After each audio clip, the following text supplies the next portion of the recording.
자, 오늘 114 말씀은 마태복음 1장부터 4장까지 말씀입니다. 근데 오늘 첫날이니까 우리가 마태복음의 전체적인 어떤 구조와 또 형식, 또 내용들을 한번 살펴보기로 하겠습니다.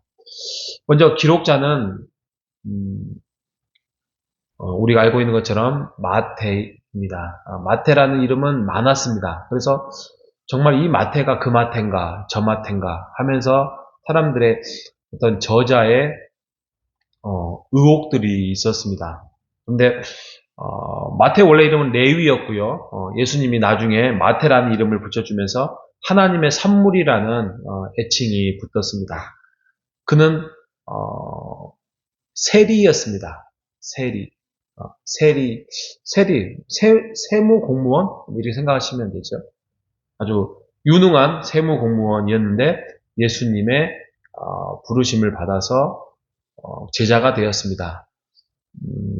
아까 말씀드렸던 것처럼 마태가 이 마태도 있고 저 마태도 있다 보니까 과연 그 저자가 누구냐라는 어떤 의혹이 있었는데 마태복음의 문체와 또 여러 가지의 형식을 보면 이 사람은 직업이 세리일 수밖에 없겠구나 할 정도로 아주 그 구성이 치밀하고 또 형식이 아주 정리정돈이 잘 되어 있습니다. 질서정연하고 어떤 결산 또 여러 가지 유대인으로서의 가지고 있는 그 성격들을 가지고 있습니다. 그게 뭐냐면 예를 들면 우리가 1장만 봐도 족보를 정리를 합니다. 족보로서 쭉 질서정연하게 정리해서 어떻게 해서 아브라함의 후손이 예수 그리스도까지 이어졌는가에 대한 어떻게 보면 창세기 12장에서부터 시작해서 말라기 끝까지 해서 예수님이 이 땅에 오신 그 족보를 정리정돈을 합니다. 그것뿐만이 아니죠. 산상수훈도 그렇고요. 이적도 그러고요. 또 예수님의 어떤 제자 훈련시키는 장면 이런 것들이 아주 이렇게 질서정연하게 정리정돈이 되어 있습니다. 그리고 나중에 또 보면은 이제 그 마태복음의 핵심 포인트가 전반전에 하나, 후반전에 하나 있는데 우리가 미리 말씀드리지만 전반전의 그 부분은 베드로의 신앙 고백이 있죠.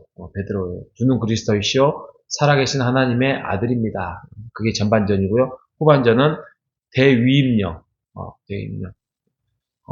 복음을 전파하라는 예수님의 대위임령을 해서 전반전과 후반전의 핵심 포인트를 다루고 있습니다.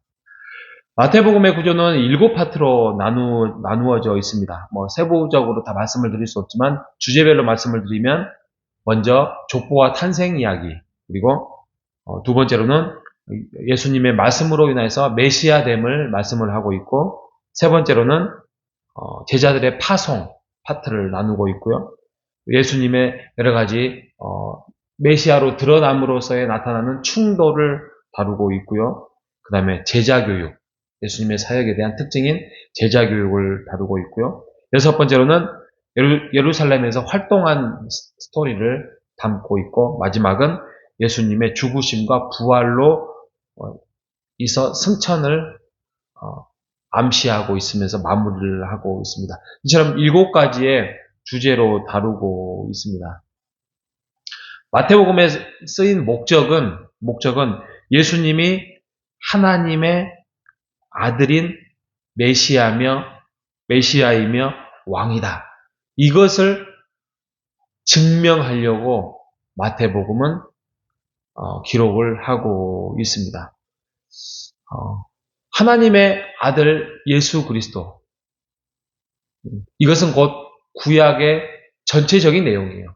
구약이 말하고자 하는 것은 하나님이 보내실 자가 올 것인데 그가 이 나라를 회복시킬 것이다.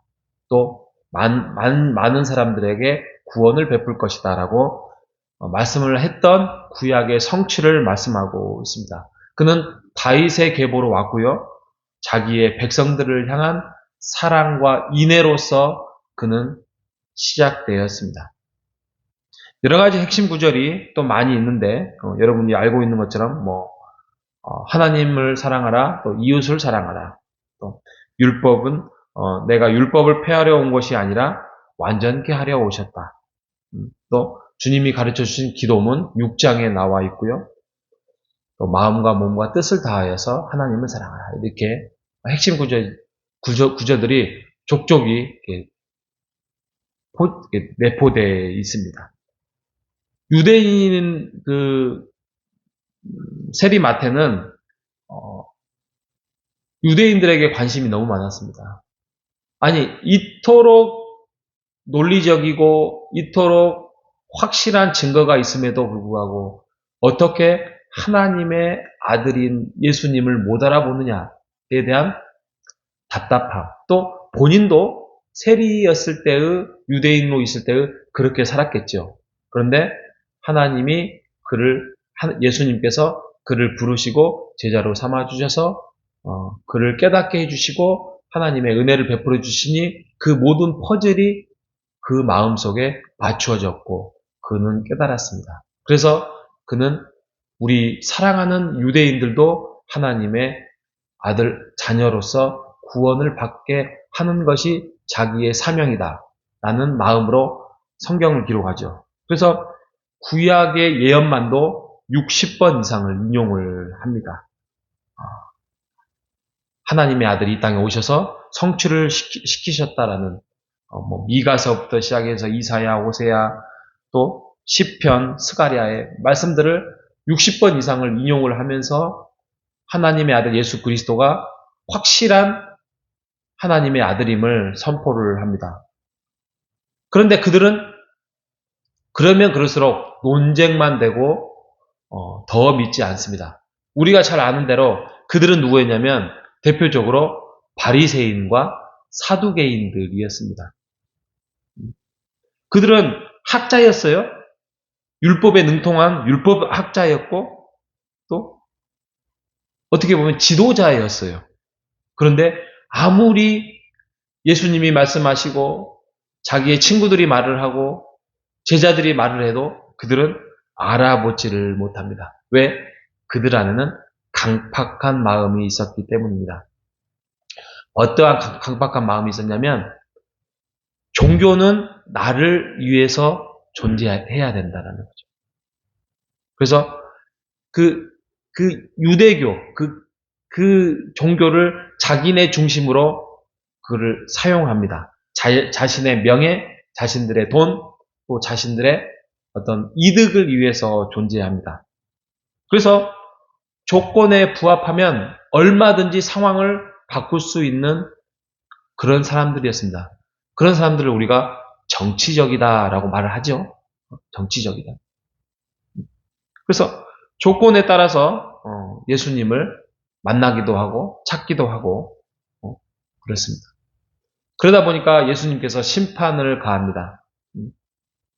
어떤 사람들은 하나님의 사랑과 하나님의 자녀로서의 순종의 삶을 살아가는 부류들, 반대로 예수를 못 알아보는 사람들은 진노와 심판과 거룩에서 멀어간 자들. 이렇게 두 가지 갈림길에서 예수님은 심판을 선포를 하지요. 마태복음을 정리하면서 여러분들도 우리는 주의 은혜로 하나님의 자녀가 되었습니다. 그건 바로 예수님을 하나님의 아들로 믿고 그가 구세주라는 것을 믿는 걸로 우리는 확정이 되었습니다. 증명이 되었죠. 그런데 우리 또한 우리 마음속에 이런 바리새인과 사두개인들처럼 예수님을 또 교회를 말씀을 또 직분을 하나님 앞에 온전하게 하나님께 맞추지 못하고 내가 혹시 우상으로 종교로 기독교를 믿고 있지는 않는지 내가 그냥 습관적으로 서 있지는 않는지 마태복음을 우리가 읽어가면서 진정한 하나님의 아들로서 이제는 이해를 했다면 그 아들인 예수님께 하나님의 뜻 앞에 순종할 수 있는 것은 철저하게 내 자아를 내려놓고 순종해 나가는 말씀 앞에 순종해 나가는 우리 모두가 되시기를 주님의 이름으로 축복합니다. 하나님 아버지 감사합니다. 오늘부터 12일 동안 우리가 읽어야 할 마태복음의 28장까지의 말씀을 통하여서 우리가 하나님의 아들임을, 예수 그리스도와 아들임을 우리가 믿고 의지하는 것뿐만 아니라 하나님의 그 말씀이 예수 그리스도를 통하여서 마태복음을 통하여서 우리에게 주어지는 그 말씀을 통하여서 기독교가, 내가 믿는 이 기독교가 우상이 되지 않게 도와주시고 하나의 그냥 스쳐 지나가는 종교성의 삶이 되지 아니하고 하나님 앞에 예수 그리스도의 진정한 제자의 삶을 본받아서 따라가는 순종의 삶을 살아갈 수 있도록 이끌어 주시고 우리를 세워 주시옵소서. 예수님 중심으로 예배자가 되게 해주시고 순종자가 되게 하여 주시옵소서. 살아계신 예수님의 이름으로 기도합니다.